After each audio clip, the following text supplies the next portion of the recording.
কালকে আমি তোমাদেরকে দেখিয়েছিলাম অরেঞ্জের খোসা দিয়ে র্যাবিট বানানো। আজকে দেখাবো অরেঞ্জের খোসা দিয়ে ডিম ভেজে। এটা একটা ভাইরাল ডিম ভাজা। দেখো, আমি সুন্দর করে অরেঞ্জের খোসা দিয়ে দিয়েছি, তার ভিতরে ডিম দিয়ে দিলাম।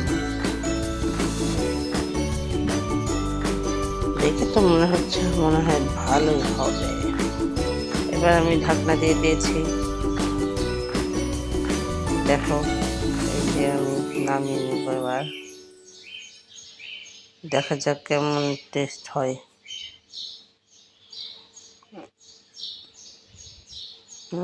মনে তো হচ্ছে ভিতরে ভালোই হয়েছে। দেখা যাক, কেটে দেখবো। অনেকটা গরম।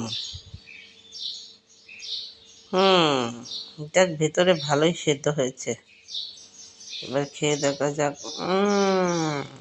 দেখে তো খুব টেস্টি মনে হচ্ছে।